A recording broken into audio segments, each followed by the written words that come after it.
Pronto. Bom dia a todos.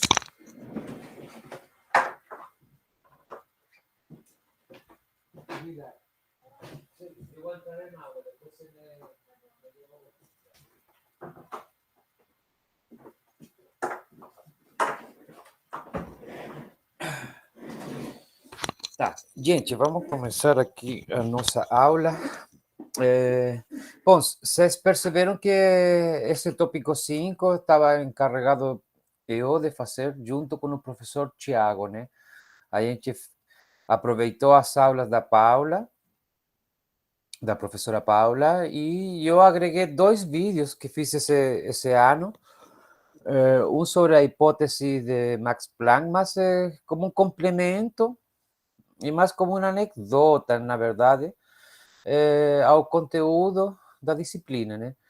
Talvez não era necessário explicar como é que Max Planck fez as coisas, né? O que importava é simplesmente a equação dele. Mas, às vezes, saber o como, né? Ou ter outro ponto de vista ajuda a gente a entender coisas que são próprias dessa área de trabalho que é o mundo acadêmico, né? O mundo da pesquisa científica. E também eu gosto muito de falar de Broglie por causa de que a equação que ele colocou no mundo é muito simples, né? É muito simples. Muito, a dedução é muito simples e isso para mim é uma coisa que tem muita arte, né, cara? Quando a gente consegue surpreender com algo simples, isso é, para mim é arte. Uma vez fui a ver uma escultura lá, o negócio era um ferro maciço e as curvas, mas era tão simples de se pensar, talvez difícil de fazer, mas era tão simples que uno fica surpreso, né, cara? Isso é arte mesmo. E às vezes a gente pensa que a ciência é muito distante da arte, e ela não é. A ciência em si também é uma arte, como tudo pode ser feito com arte. Quando chega uma equação que explica um fenômeno físico, e uma equação muito complexa, muito complicada, até as pessoas têm certa desmotivação por acreditar. Mas quando chega uma explicação muito simples, tu vê a beleza que está detrás da teoria da pessoa, sabe? O modelo que ele fez. Geralmente o pessoal costuma aceitar modelos mais simples, mais simples. Tem várias anedotas ao longo da história disso, né? É, por exemplo, a ver, tem o Carnot, por exemplo, ele colocou o ciclo de Carnot, que se usa em termodinâmica, e ele foi resgatado tipo, uns 100 anos depois da morte dele, simplesmente pela simpleza como ele explica a termodinâmica. E até o dia de hoje, a gente utiliza o ciclo de Carnot, né? Por um cara que ele viu uma forma muito simples de entender a termodinâmica. Vocês vão ver isso depois, o ciclo de Carnot. Tem também nas transformações de Lorentz, que foi a primeira pessoa, um matemático, umas transformações que te levam em mecânica, que te levam de um ponto, de um sistema de referência a outro, em movimento inercial. Se chamam transformações de Lorentz. E quem colocou elas, a primeira vez que ele escreveu aquilo, foi um cara chamado Lorentz, né? Transformações de Lorentz. Mas com uns cálculos e umas contas que ninguém entendia nada naquela época. Aí elas só foram a ser acreditáveis, né? O pessoal só caiu a ficha que estavam certas quando Einstein explicou elas. Só que ao invés de fazer todo um cálculo matemático bem complexo para demonstrar matematicamente as transformações como Lorentz tinha feito, Einstein chegou na lousa, no meio de uma sala, desenhou um vagão de trem, colocou uma pessoa em um cantinho do vagão de trem com uma lanterna e um espelho na frente. Aí ele fez andar o vagão de trem com uma velocidade B. E ele e a pessoa que estava com a lanterna o modelo, né, na lousa. Ele apontava o feixe de luz para o espelho que voltava para ele. Então, desde o ponto de vista dele, a luz ia e voltava, né, na parede do vagão. Mas se uma pessoa estava fora e em movimento, ele veia que o feixe fazia um triângulo. Aí, com umas continhas bem pequenininhas, tu chega às transformações de Lorentz. Aí todo mundo acreditou, né? Aí todo mundo botou fé que era nessas mesmas transformações. Por quê? Porque foi explicado uma coisa simples. E a teoria de de Broglie tem a mesma coisa, né? Ele explica o modelo atômico de Bohr, em dois palitos, né? E a forma também como ele predice as coisas é muito bacana. Gente, dando esse tempinho ali para chegar às últimas pessoas, eu acho que eu vou falar um pouco do efeito fotoelétrico hoje, porque, pelo que entendo, é a única parte que falta. Ou seja, a Paula fala do efeito fotoelétrico, mas eu acho que dá para falar um pouquinho mais. Antes de aquilo, tem alguma coisa para eu comentar? Antes, tem que falar dos projetos também. Eu tenho pronta já a planilha de projetos e não vou fazer mudanças. Bom, antes de começar essa aula e que não tenha a ver com os projetos, tem alguma dúvida aí, gente? Por enquanto eu vou procurar os projetos. 2021, só um segundo. Eu tenho que compartilhar minha tela, né? Para vocês verem.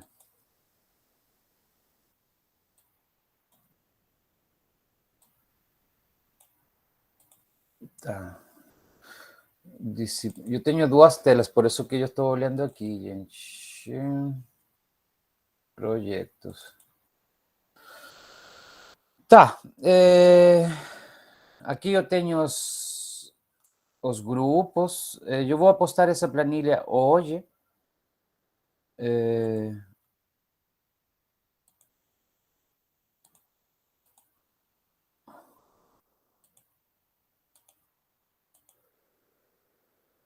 Ué, que estranho.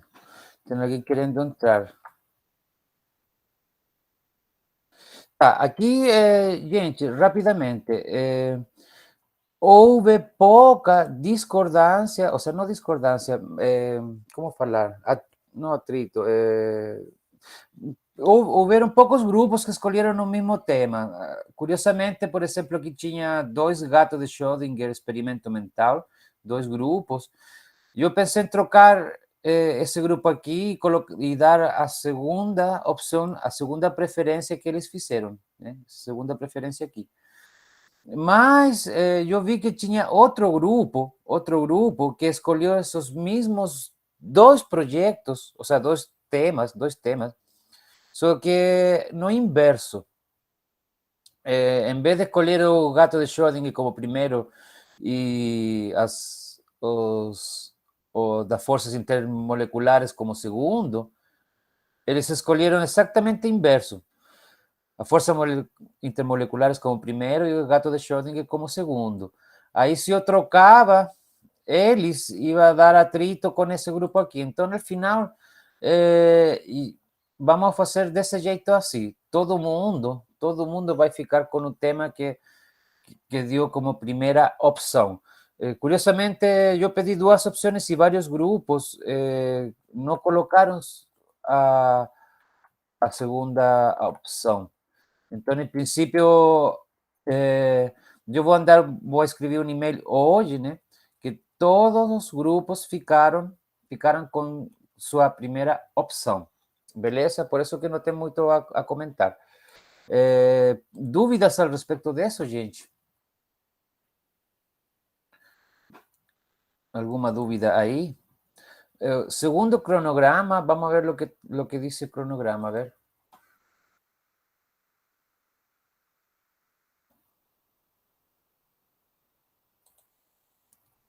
O cronograma diz que esse dia 7, hoje, tem a devolutiva para o aluno sobre o tema escolhido. Bom, a devolutiva é essa. Eu vou formalizar, naturalmente, mas a escolha do tema é a primeira opção para cada um. Então, dia 14, estamos falando daqui já a próxima semana você tem que entregar um rascunho. Esse rascunho, gente, é simplesmente, não é o postcat escrito, ou seja, perdão, falado, não é o postcat falado, é simplesmente um rascunho de como você vai abordar e os temas que você vai abordar. Não precisa estar finalizado em quanto a escrever direitinho já o que você vai falar. Mas seria bom, por exemplo, mandar ele da forma mais completa possível, para que eu possa opinar al respeito. Se você, por exemplo, me enviar só os títulos de lo que você vai falar, só os títulos, aí eu não vou conseguir ter uma noção muito boa de especificamente como você vai tratar o assunto, o que você vai falar. Se você puder me dar os títulos e dar um parágrafo mais ou menos das diferentes partes, né, que você vai tratar o assunto, já seria bom para mim, para ajudar vocês a que esse trabalho fique melhor. Então, nessa primeira semana, vocês vão fazer a pesquisa, vão recompilar o material de seu tema, vão colocar um monte em um arquivo Word e daí vão começar a tirar, tal que ele fique de umas poucas folhas. Porque assim, na internet dá para você copiar e colar em um arquivo Word, né? Ou o editor que você utilize. Dá para colocar um monte, dá para deixar 40 folhas de informação. Mas não é a ideia. A ideia é que você recompila a informação, recompila, aí você pega só o que é interessante. E lembra que em mídia, quando você trabalha em mídia, você tem que cortar tudo o que é desnecessário. Né? Lembra que vocês têm 10 minutos só para falar. 10 minutos não é muita coisa. Ou seja, você tem que pegar o néctar de lo que há no estado da arte. No estado da arte, lo que há de mais moderno, prioritariamente. Agora, no caso, por exemplo, das pessoas que têm algum contexto mais histórico, como, por exemplo, Marie Curie, ou lo que tem que ver, por exemplo, o próprio gato de Schrödinger, já que são coisas mais antigas. No caso de Marie Curie, por exemplo, que você vai ver um contexto histórico, tentar encontrar coisas que a gente não saiba, né, cara? Coisas que não saiu no filme, por exemplo, tem um filme da Marie Curie, mas você não vai colocar coisas que já todo mundo sabe, que aí o podcast fica sem graça, né?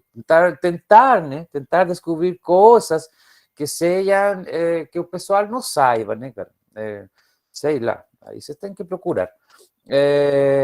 Ou no caso de Schrödinger, por exemplo, tentar explicar que de fato acontece e por que se planteia aquilo. Talvez mais que explicar o próprio modelo experimental, né?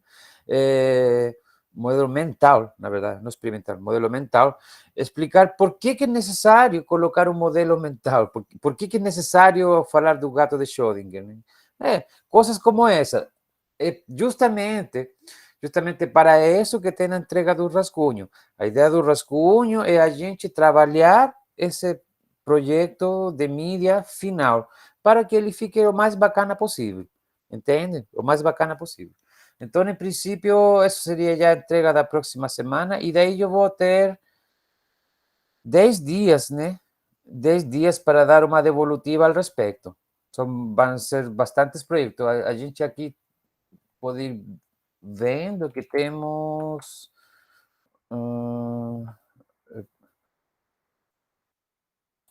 Aqui. Temos 1, 2, 3, 4, 5, 6, 7, 8, 9, 10, 11, 12, 13, 14, 15, 16, 17, 18, 19 grupos. 19 grupos, são praticamente 20 trabalhos. Beleza, gente? A próxima semana, então, tentem ter o mais avançado possível o conteúdo que vai ser tratado na mídia, no podcast.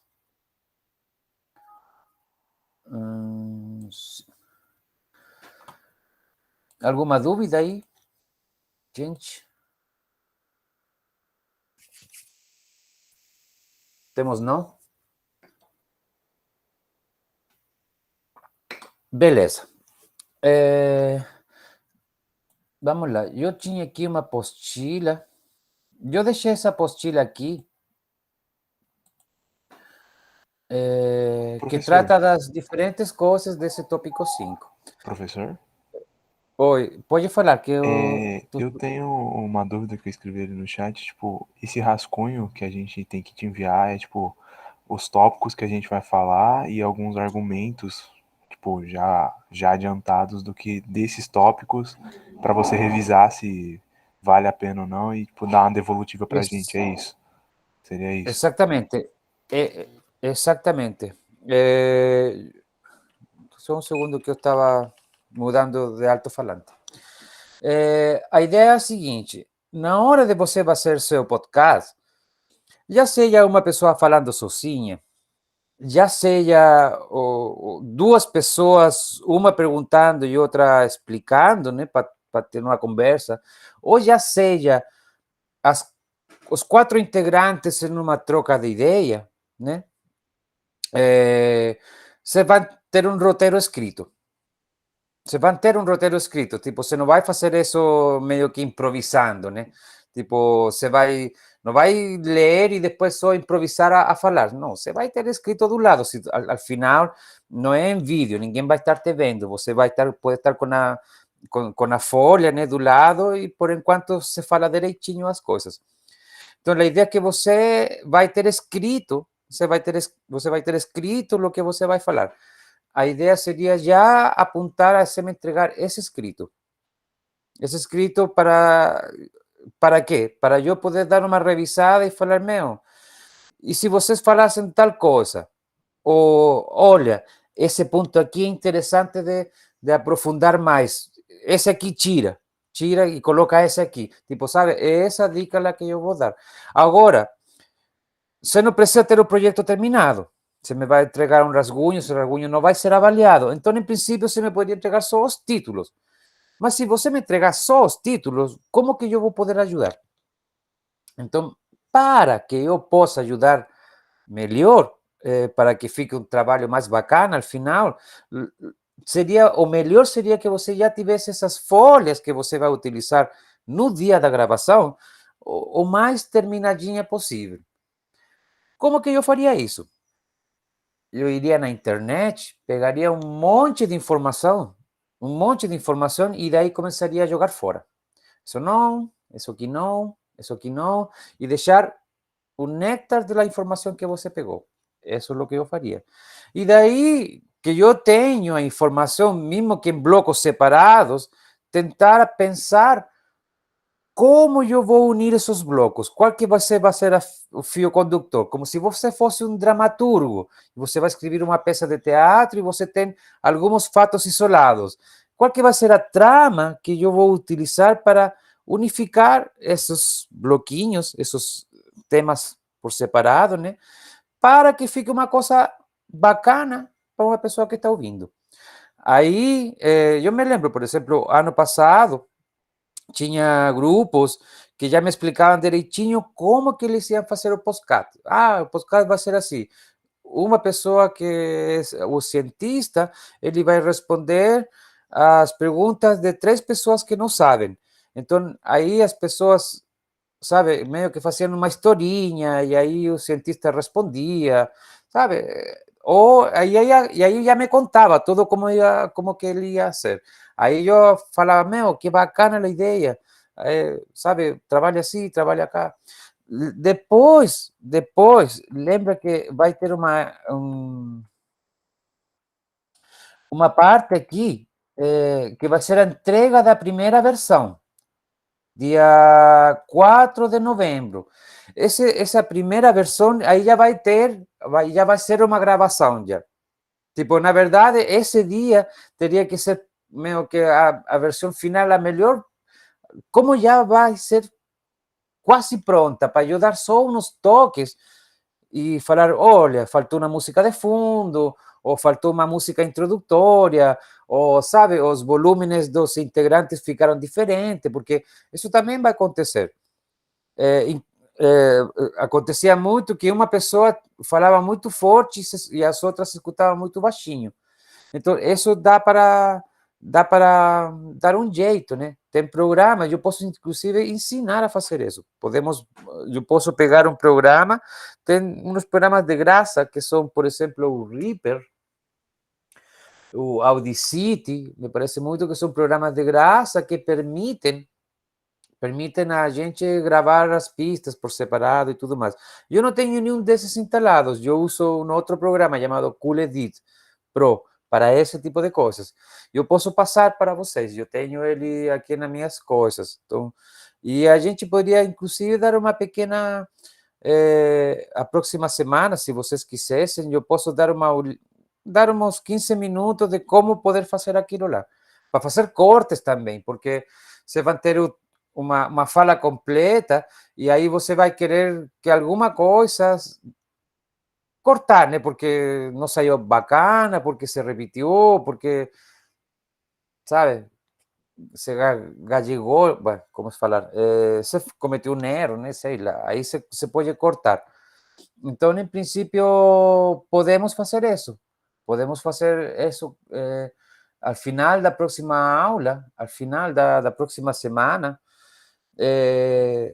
mostrar como que se grava e como cortar e como regular os volúmenes e essas coisas. Em princípio, o mais simples que você pode fazer, o mais simples que você pode fazer é abrir uma conversa no Meet, né, para fazer isso à distância, né? Abrir uma conversa no Meet e botar para gravar.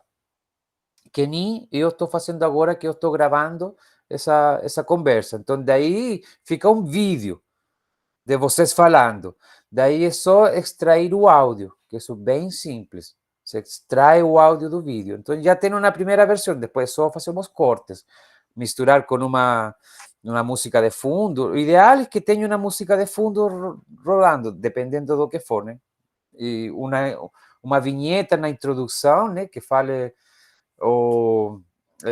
estamos aqui na disciplina de estrutura da matéria, não fala ano, né? Para deixar que na disciplina de estrutura da matéria com o professor Javier Acunha e vamos falar sobre o gato de Schrödinger, o experimento mental.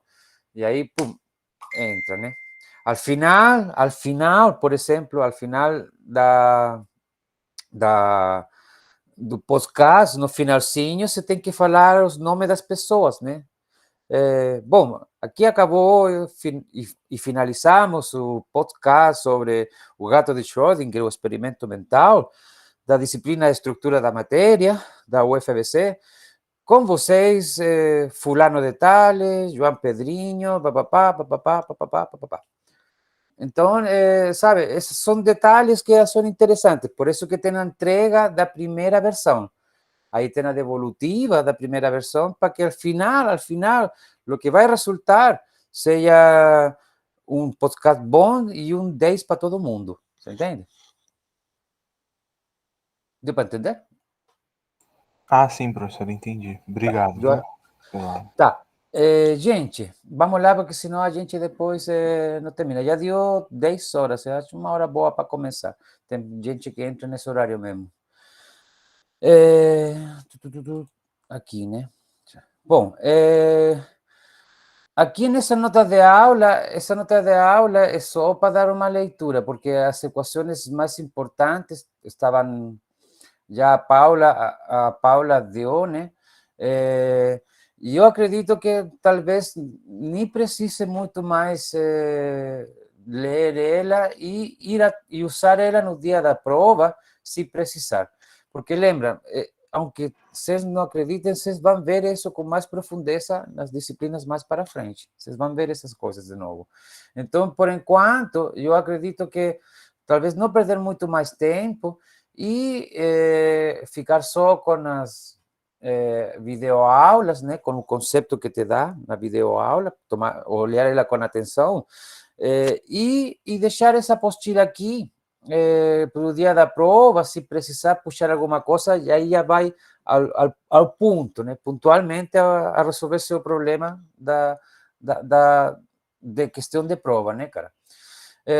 Talvez, não sei se a Paula falou, mas a radiância ou a radiação, né, potência por unidade de área. Então, o que se utiliza basicamente é essa equação aqui, né? É essa equação aqui. Eu vou passar agora os exercícios feitos, resolvidos, né? Da lista 5 que tenho ali. Aí vão aparecer alguns que te vão dar, por exemplo, a potência irradiada pelo Sol, sei lá. Aí você tem que te van dar o rádio do Sol. Aí você, com o rádio do Sol, você pode calcular a área da esfera, né? A área da esfera. Então, você tem a área da esfera. A potência, o que é a potência? É energia dividido por tempo. Então, você pode calcular a energia irradiada pelo Sol em 1 hora.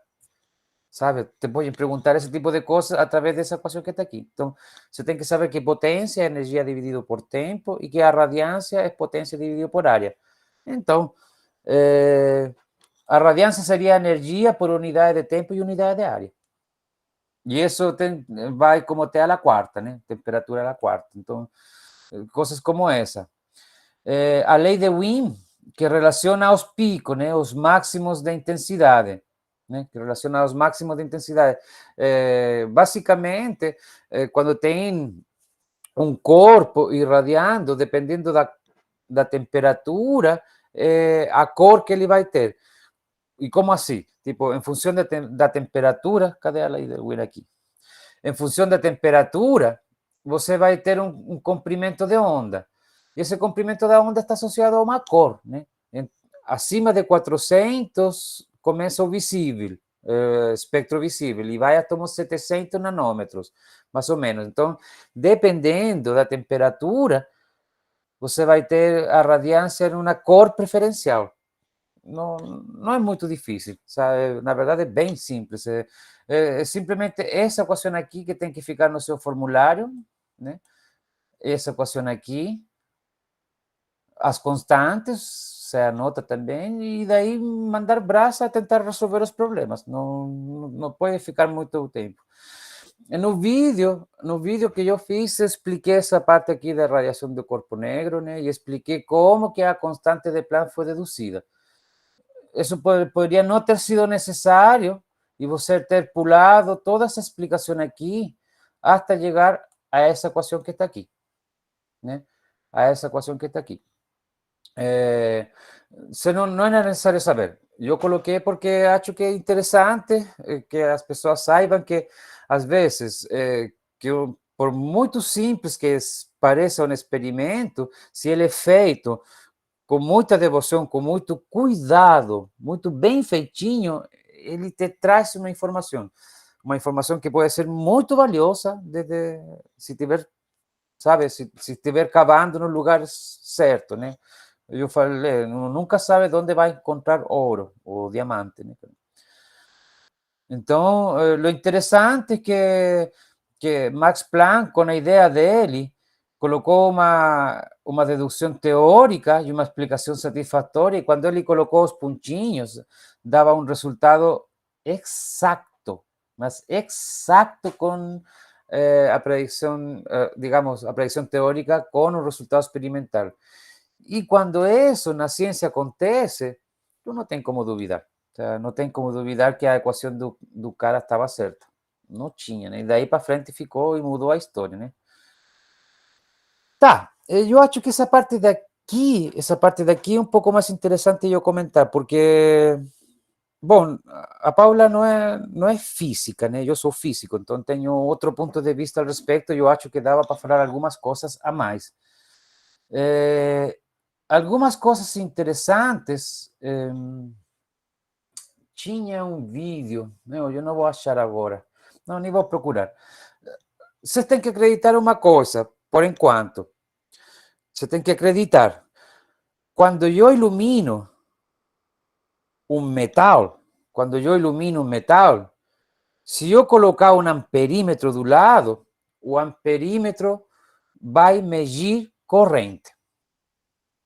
Tem um vídeo por aí do universo mecânico, não dá agora tempo de procurar, mas é bem simples. O cara coloca uma folha de alumínio, né? Coloca uma folha de alumínio e chega com uma luz ultravioleta, e quando ele coloca bem pertinho, o medidor começa o amperímetro começa a medir corrente.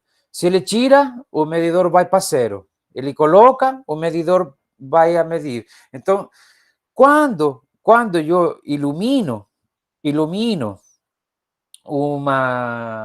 um metal, né? Ilumino um metal, esse metal vai produzir corrente. Ponto. Ou seja, quando eu incido com fótons sobre um metal, ele vai ejectar elétron. Isso é o fenômeno, o efeito fotoelétrico, né? O sea, se eu ilumino na superfície, aqui como diz a figura, né? Elétrons são ejectados. Como que eu faço para aumentar a quantidade de elétrons incidindo mais luz? Não é aumentando a frequência da luz. Não é, que aí hay uma confusão. É aumentando o número de fótons. Então, aqui a primeira dica que a Paula nos falou. Você pode pensar, e anota isso aqui, anota no teu caderno, que um fóton ejecta um elétron. E se ele tiver uma frequência que implica o dobro de energia, ele não ejecta 2 elétrons. Um fóton ejecta só um elétron. Por isso que se eu quero, aqui está bem claro, se eu, a figura diz que se eu ilumino com uma luminária essa placa aqui, essa placa, né? Eu vou ter, segundo pictoricamente falando, vou ter 3 elétrons saindo. Então, se eu colocar 2 luminárias, tenho 6. O sea, sabe, a única forma de ejectar mais elétron é incidindo mais fóton sobre a luminária. Por muito que eu suba a energia da radiação incidente, né, aumente a frequência, lembra que energia e frequência são semelhantes. Se eu aumento a frequência da luz incidente, eu não vou ejectar mais elétron. Tá? A única forma de ejectar mais elétron é iluminando mais. Você pode pensar que um fóton ejecta um elétron. O que sobra vai ser outro tipo de energia. Vamos chegar lá. O resultado experimental que eu tenho é isso que está aqui. Né? Quando a luz é mais forte, eu tenho mais corrente no detector. Mais forte em quê? Em intensidade. Não em energia, em intensidade. Ou seja, eu tenho mais fóton chegando. Quando tenho mais fóton chegando, mais intensidade, eu tenho mais corrente. E quando tenho menos fóton chegando, eu tenho menos corrente. Lo que é interessante é que mesmo essa voltagem aqui, que está aqui, ela é relativa a esse experimento que está aqui. Esse experimento que está aqui. Eu não comentei, mas vou comentar agora. A ideia é que essa L vem de luz. Eu estou iluminando através de uma janela e estou iluminando uma placa metálica. Mas eu, para poder medir a corrente, eu preciso direcionar os elétrons que vão sair daqui, porque senão eles saem em qualquer direção, né? Eu preciso direcionar eles, orientar eles a um detector. Esse detector vai estar em alfa. Então, como eles são elétrons, eles têm carga negativa, eu vou colocar um polo positivo na frente. Vou colocar um polo positivo, né?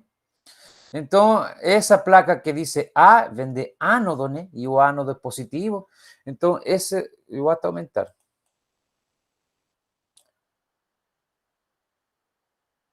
Então, esse ánodo aqui, esse ánodo, vocês estão vendo que ele tem um buraquinho na frente. Esse é um corte de secção transversal, mas se eu olhasse no volume, veria que é um furinho. É um furinho bem pequenininho que está aqui no meio. Mas, como ele está com polaridade positiva, os elétrons que vão sair aqui do cátodo, né? Do cátodo, que em princípio vão sair em todas as direções, eles vão ser atraídos. Vão ser atraídos para esse ánodo e só alguns vão passar por o buraquinho e vão chegar ao detector. E aí eu vou medir uma corrente.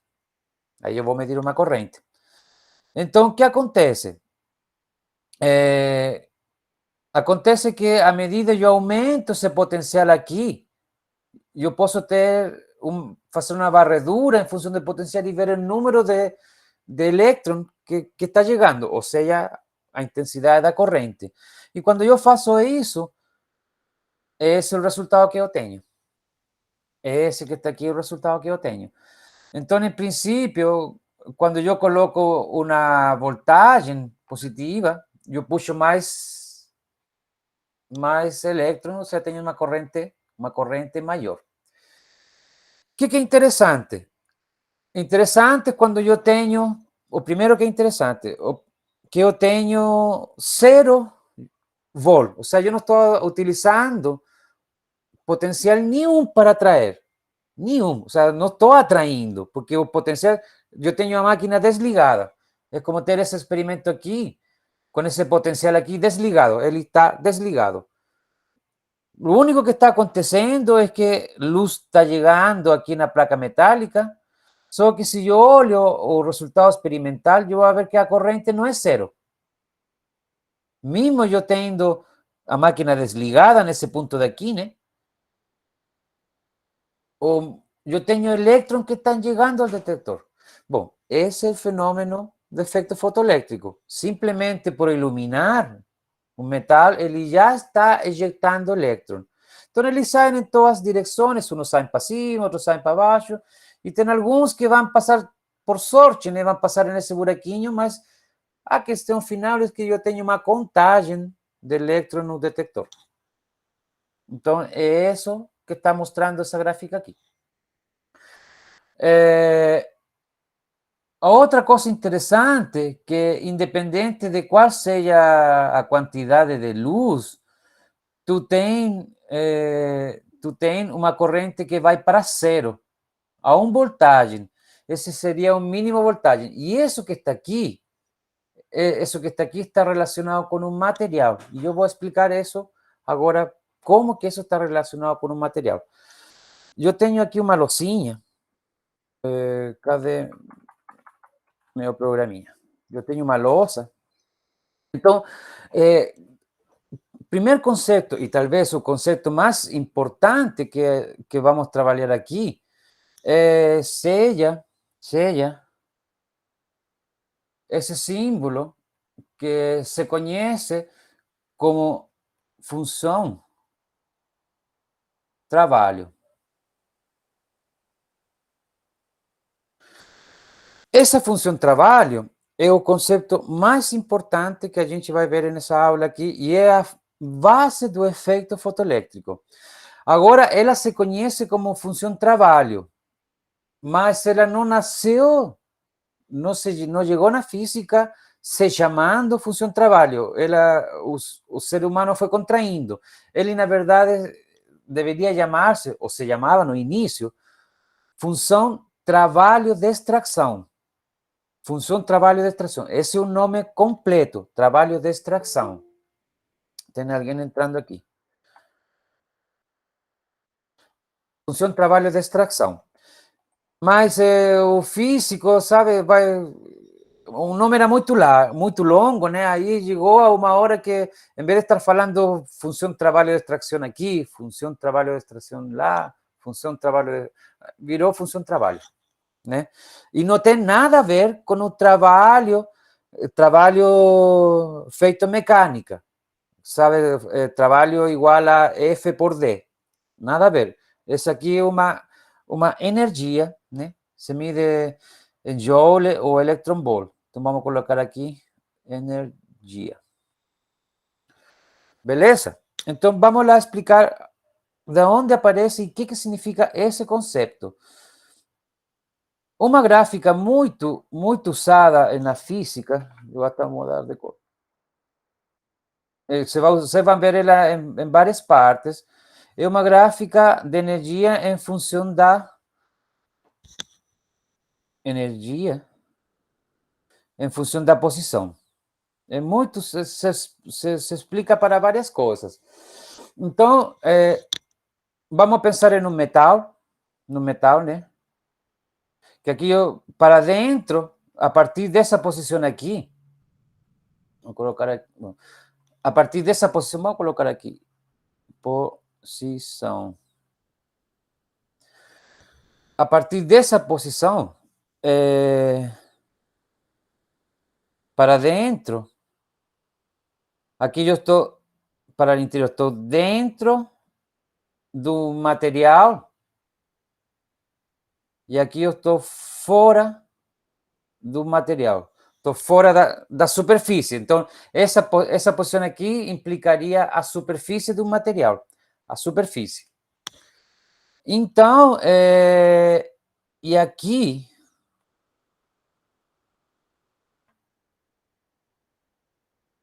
vamos colocar o nível do vácuo. Esse vai ser aqui, energia do vácuo, né? Energia do V. Então, o que acontece? Os elétrons vão estar dentro do material. Os elétrons vão estar dentro do material. Então, vão estar nessa área que está aqui. Só que ele vai estar em níveis de energia. O que significa níveis de energia? Significa que vai estar num nível, outro, dados pela expressão de Planck. E eles vão ser cada vez...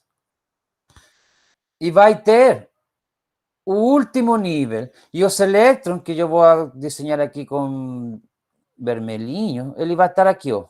Elétron vai estar nesse lugar.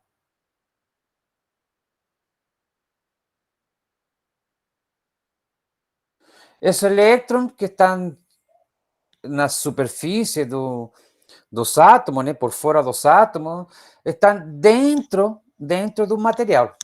Dentro do material. O último estado ocupado, o último nível ocupado, se chama nível de Fermi. Fermi era um físico, né? Que foi o primeiro a falar isso. E isso que está aqui é a energia de Fermi. Então, o que acontece? Entre a energia do vácuo, né? O que seria um elétron livre? Um elétron livre estaria mais ou menos aqui, ó. Nessa parte daqui, poderíamos encontrar um elétron livre. Ele está no vácuo, está fora do material, fora da superfície, né? Fora da superfície. E nessa parte daqui, os elétrons estão dentro do material e estão presos. Então, entre a energia do vácuo e a energia do último elétron, há uma diferença de energia. Há uma diferença de energia. E essa diferença de energia é chamada de função de trabalho. Ela existe para todos os materiais. Para todos os materiais tem a função de trabalho, né? E o que ocorre? É natural que exista uma função de trabalho. Por quê? Porque imagina que eu tenho um pedaço de rocha aqui. Ou qualquer material. Pode ser um copo, né? Qualquer tipo de material. Vamos colocar aqui uma pedrinha. Essa aqui é uma pedrinha, acho que essa é óleo de tigre. Mas essa aqui é mais bonita, essa é do tempo câmbrico. É um crustáceo do tempo câmbrico. Tá, mas qualquer material, se ele não tivesse uma função de trabalho,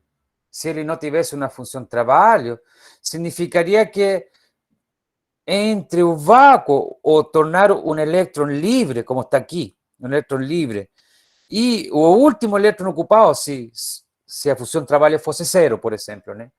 Essas duas linhas estariam juntas. Significaria que bastaria eu tocar com um mínimo de força para essa pedrinha inteira se desmanchar. Inteiro. Mas a gente não se desmancha. Está vendo que eu faço? Ela é dura. Eu encosto nela e ela não desmancha, né? Por que não desmancha? Porque eu preciso, ou seja, para o elétron, os elétrons permanecer no metal, eles estão ligados. Com qual energia? Função trabalho.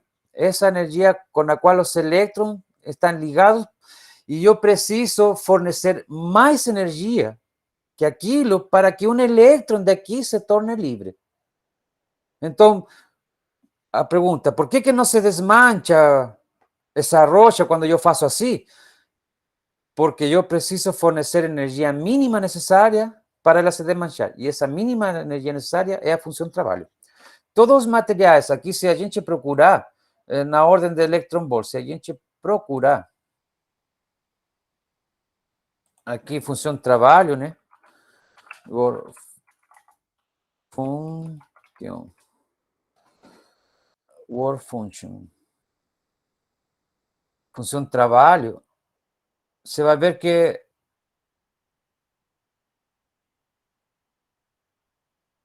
aqui, ó, todos os elementos, inclusive compostos, né, têm uma função trabalho que está na ordem dos electron volt, né? Ordem dos electron volt, 5 electron volt, 2.7 electron volt, sabe?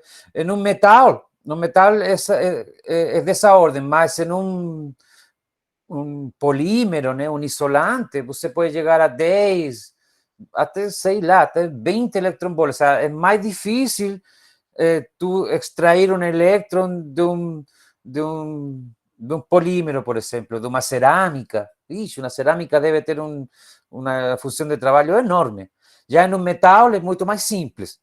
Por isso que o efeito fotoelétrico se apresenta mais em metais, né? Mas é isso aí. Então, vamos lá. O que acontece? Então, para eu tornar um elétron livre, eu tenho que fornecer energia necessária mínima da função trabalho. O que é o efeito fotoelétrico? O efeito fotoelétrico está vindo um fóton de energia H nu, ou HF, né? Vamos chamar HF melhor, que tem que ver com frequência. Então, está vindo um elétron. Se colocar aqui, se HF for maior, ou seja, energia maior que a função trabalho, então vai injetar um elétron. Vai injetar um elétron e esse sobrante de energia vai sair como energia cinética aqui. Vou colocar outra cor. Então, o elétron vai passar de aqui para cá e vai se tornar livre. E esse elétron livre vai ter uma energia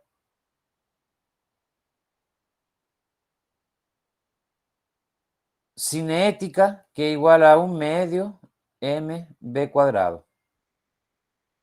Se isso aqui se cumpre.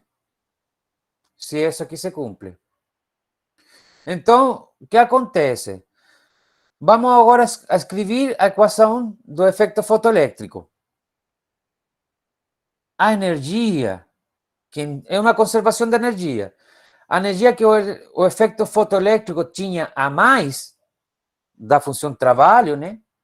Sobrou em energia cinética, ou seja, HF menos a energia da função trabalho vai sobrar como energia cinética, ou 1 médio mv quadrado. Esse é o efeito fotoelétrico.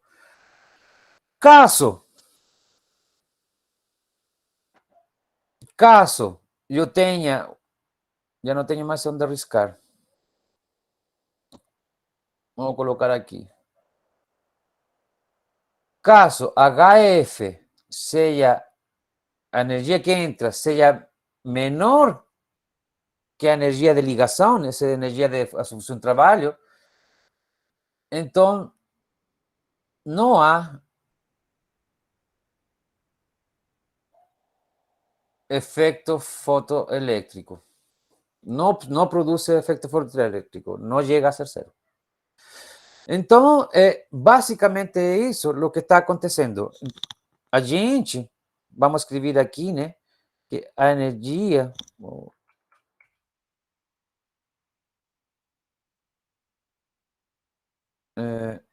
K igual a 1 medio M B cuadrado va a ser igual a lo que entras menos lo que utiliza. De aí acontece o seguinte: muitas vezes, na maioria dos casos, você vai ver que a energia cinética, ou na verdade, quase sempre, você vai ver que a energia cinética ela é medida em função de um potencial. Ela é medida em função de potencial. Por quê? Porque, vamos colocar aqui.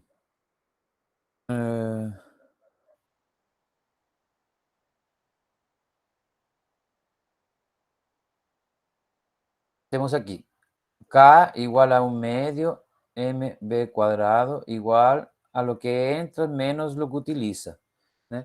Isso é o que sobrou. Então, o que acontece? Pela conservação da energia, muitas vezes o máximo de energia potencial, o máximo que a energia potencial é sub B, vai ser cedido ao máximo de energia cinética, ao médio mb cuadrado. Então, essa equação aqui, por exemplo, como se explica nesse experimento aqui, está dessa maneira. Você acelera ou acelera para o elétron alcançar essa velocidade que está aqui através de um potencial. Através desse potencial que está medido em elétron volt. Né? Então, se você unifica essas duas, você vai ter que electron volt vai ser igual a HF menos a função de trabalho. Então, essa é uma forma de escrever a função de trabalho, né? Se você escreve isso na equação de uma reta,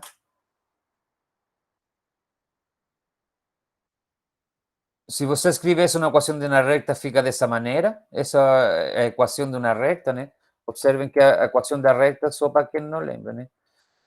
I igual a mx mais b, né? Isso é uma reta, né? Que é idêntica a essa forma que está aqui.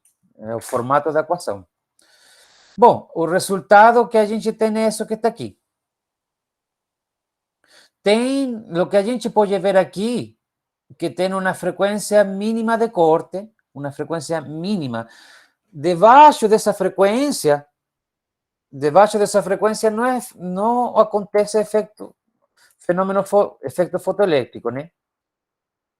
Que é o que está aqui. Abaixo de uma certa frequência, não há fenômeno efeito fotoelétrico. Está explicado por essa equação que está aqui. Tá bom? O que acontece? Como que eu acho essa mínima frequência? Pensem no seguinte exemplo.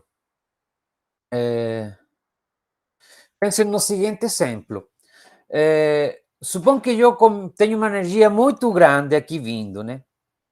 Uma energia muito grande aqui vindo. Vou colocar outra cor, amarelo. Uma energia muito grande aqui, nesse lugar vindo. Então, eu vou ter energia suficiente para injetar o elétron e ainda ele vai sair com muita velocidade. Com muita velocidade. Se eu começar a diminuir a energia aqui, né? A frequência nesse caso, porque H é uma constante, se eu começar a diminuir a energia, a velocidades desse elétron livre vai ser cada vez menor. Se eu diminuir ainda mais, vai ser vai chegar um momento em que eu diminuo essa frequência ao grado de que essa energia cinética é quase zero. E no limite, ou seja, nesse ponto que está aqui, nesse ponto que está aqui, a energia cinética final é zero. É zero. Então, como que eu encontro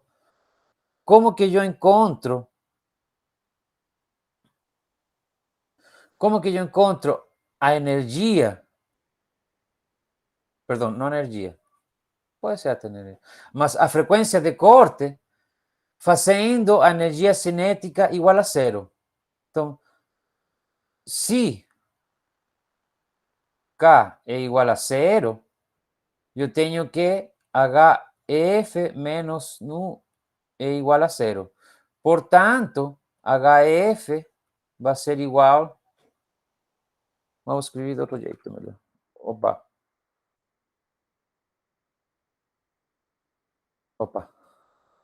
Não era aqui, ó.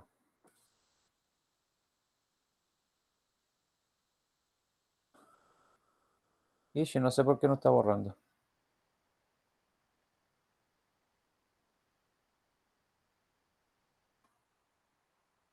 Bom, deveria ter apagado aqui, viu?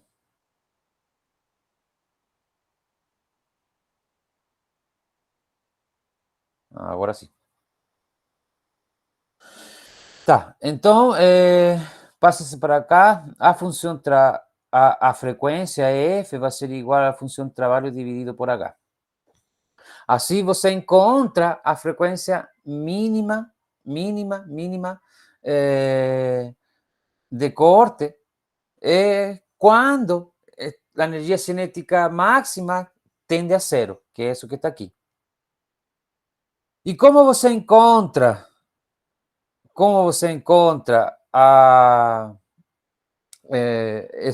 esse valor aqui de V0, você vai encontrar quando a intensidade é zero. E quando a intensidade é zero?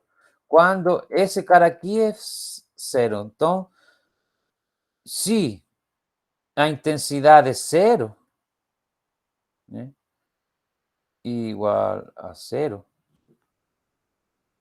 você vai ter que electron volt vai ser igual à função de trabalho. Portanto, esse V sub 0 vai ser igual à função de trabalho dividido por E. Bom, eu acredito que aí, com essa explicação, fica mais ou menos claro o que é o efeito fotoelétrico. Tem um videozinho muito bom, do universo mecânico, para você se convencer de que isso é assim, mas não precisa se convencer, você tem que acreditar agora que ele é assim. O cara ilumina uma folha de alumínio e um medidor marca, ele tira, o medidor vai para zero. Beleza? Bom, aqui estava falando que quando você a uma frequência baixa não tem efeito fotoelétrico, uma frequência alta tem efeito fotoelétrico. E a parte de Broly, eu já fiz aquele videozinho lá, achei bem bacana como ficou o videozinho. E é isso, gente. Eu acho que essa parte de Broly já falei no vídeo que eu fiz, junto com a parte do corpo negro. E agora falei do efeito fotoelétrico. Eu acho que aí fechou o capítulo 5. Beleza? Dúvidas? Dúvidas? Deu para entender?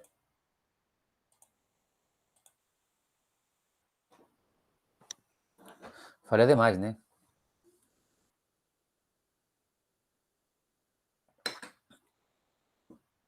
Desculpa, gente, eu falar, mas eu sou muito bom para falar.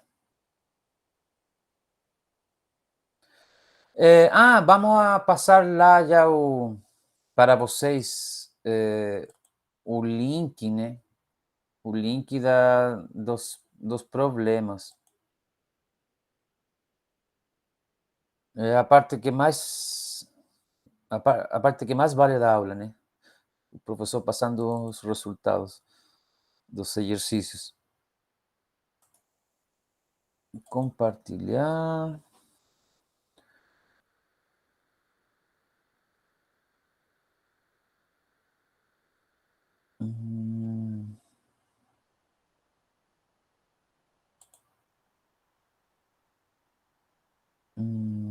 Qualquer pessoa com este link. Beleza.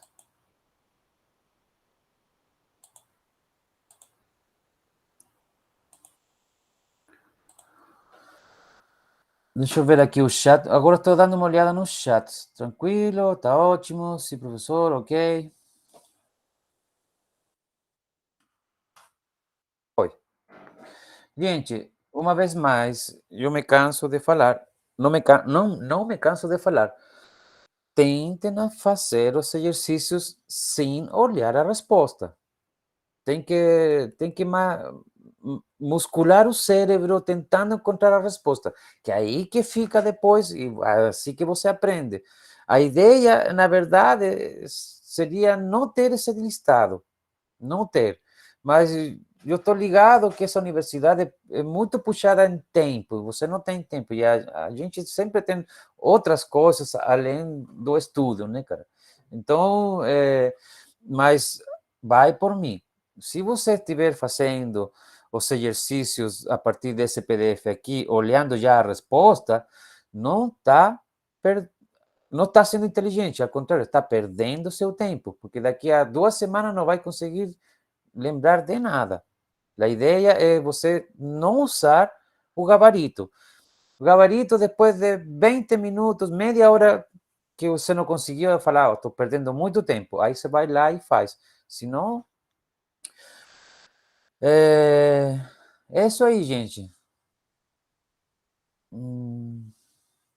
Professor, esse slide com a matéria, não conheço isso. Você, ele está aqui já. Esse slide que eu estava usando, tu te refere a esse aqui, né? A esse aqui, né? Se for esse que tu te refere, ele já está lá. Ele está no Moodle, na parte de material do professor Javier. Bom, era para estar pelo menos. Material. Aqui, ó. Tópico 5, ele já está lá.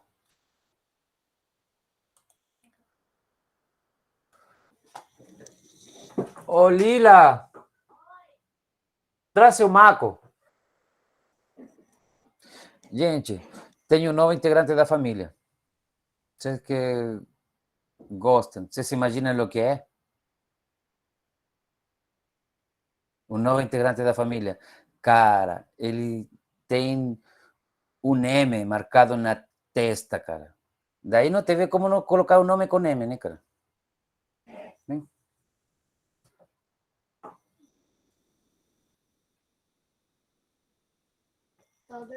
Olha que ele bonitinho.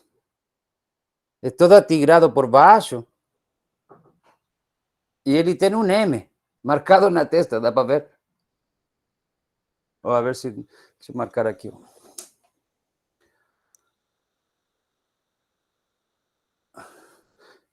Olha, todo atigrado por baixo e pretinho por dentro.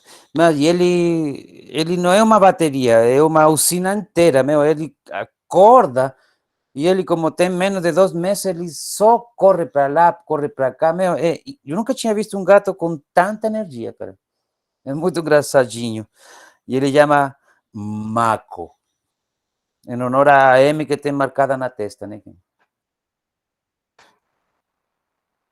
Tá, gente, temos mais alguma coisa para fazer aqui, para conversar? Eu vou, bom, com respeito aos projetos, vocês já sabem, todo mundo ficou no seu próprio tema, não tem problema não. Eu não sei o que é Mako. Tem uma música de Chico Sainz que fala Mako, Mako, Mako. Mas Chico Sainz se refere a outra coisa, né? Olha, olha que bonitinho. Cara, e ele tem olho claro. Se bem que ele vai mudar o cor. E a parte de baixo é muito lindinha. Tá, vou deixar ele aqui.